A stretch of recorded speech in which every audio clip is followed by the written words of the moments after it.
Hi guys, in this video kukuha tayo ng ticket via online di Cebu Pacific. So ang gagawin natin, punta tayo sa Play Store at mag-download tayo ng Cebu Pacific na application. Dito i-type na ng Cebu Pacific. Kapag may lumabas na, pindutin natin yung Cebu Pacific. So meron na ako nito guys. Kaya gagawin natin, i-open yung application ng Cebu Pacific. So dito guys, kailangan malakas yung internet dito para mabilis yung transaction. So dito, pindutin natin yung flight, kung round way ba or one way. So sa akin one way. Tapos yung pinanggalingan Manila, tapos destination dito pindutin nyo lang to.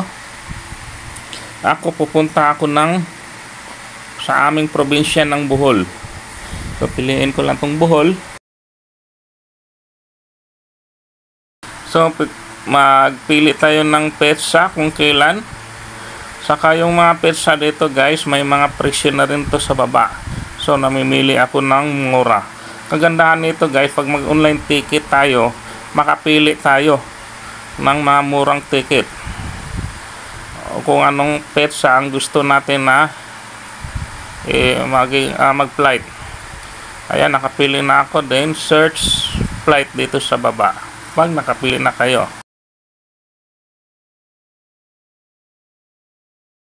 Ayan, hintayin lang natin kasi nag-loading. So ito guys, lumabas na yung mga schedule sa araw ng March 5. So pinipili ko yung March 5, 2024. Nasa February 16 ngayon guys, ako kumuha ng ticket. February 15. So pinili ko tong March 5 yan. May mura dito sa bayan. So may time na rin guys kung kailan ang flight o kailan yung arrival doon sa destination natin. So may mga naka-promo dito, makikita natin.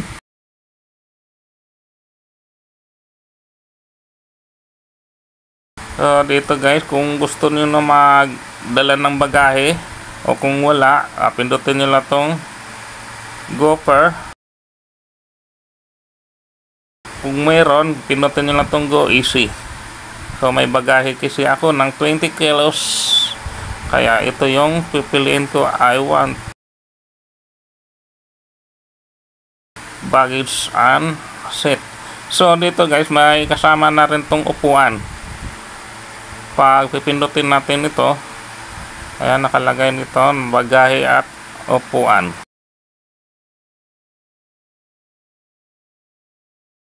So kung okay na guys, kung okay na kayo dito, continue lang natin. Din dito makikita natin yung presyo ng bagahe or kung magkano. Lahat kasama yung pamasahe, di ba? 1.7. So continue lang natin to guys.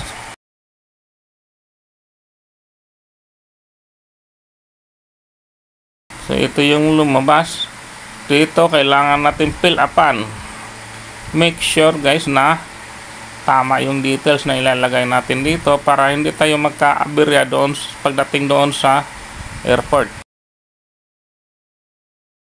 So fill upan natin to ng maayos. At saka pag matapos na pag fill up, i-double check nyo lang, din i-check box ito, din continue. Hinang natin to guys, umiikot-ikot.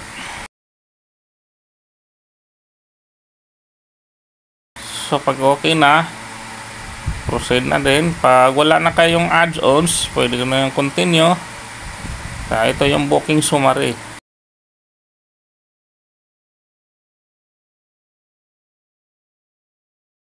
Ayan, dito na tayo sa payment guys. Dito sa payment method. magbayad na tayo sa ating ticket. So marami dito pagpipilian guys kung paano tayo magbayad o saan tayo magbayad. Ayan, gaya nitong credit card, may GCash, Paymaya, InstaPay, PayPal. Kayo na po bahala kung saan kayo pwede magbayad. So make sure guys sa pagbabayad o pag transaction dito, kailangan mabilisan kasi 15 minutes lang to. So pag okay na, continue natin.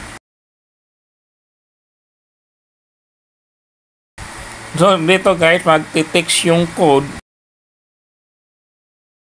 doon sa number ng inyong, kung sa inyong nilagay natin yung code. Din dito guys, mag-text survey. Kayo na po bahala kung i-text survey nyo ba sila. So dito, yun na, confirm na po yung aking ticket. So dito yung summary. So ayan, nababasa natin.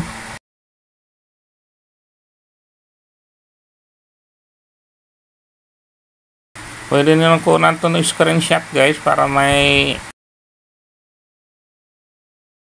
sarili kayong kopya ng picture, may sarili kayong picture kung sakali hindi ma-open yung internet dun sa airport.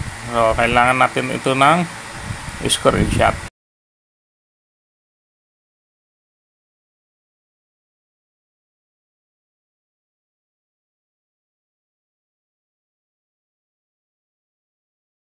Ayan, screenshot lang natin to yung mga details para may maipakita tayo dun sa airport.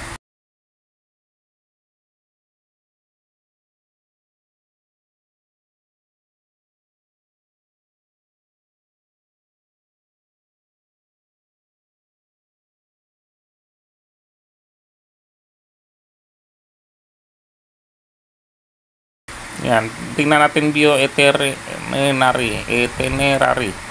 Yan, ito yung code ko sa aking ticket. So importante ito guys, ay pagdating doon sa airport, ito i-scan nila bago tayo sumakay ng eroplano. I-scan nila yung barcode, QR code.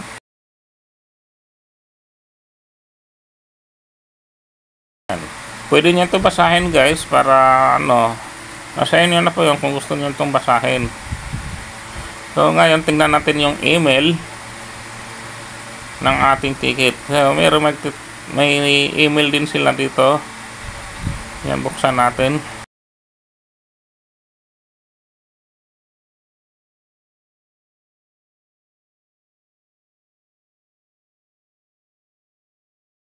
So ayan guys, so dito na yung ating ticket. So, di na tayo naabala dun pa sa labas, kukuha ng ticket. At saka, kakapili pa tayo dito ng mura. Ito yung kagandahan pag mag-online, online transaction tayo, online booking sa ating, pag kumuha tayo ng ticket dito sa Cebu Pacific.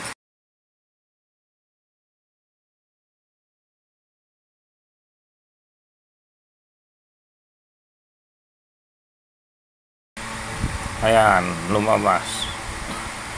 So yun guys, ang ating video tutorial. Sana'y nasundan nyo ito para dali lang kayo makakuha ng ticket ng online booking. So salamat guys sa inyong panonood. Sana'y may natutunan kayo sa ating video tutorial.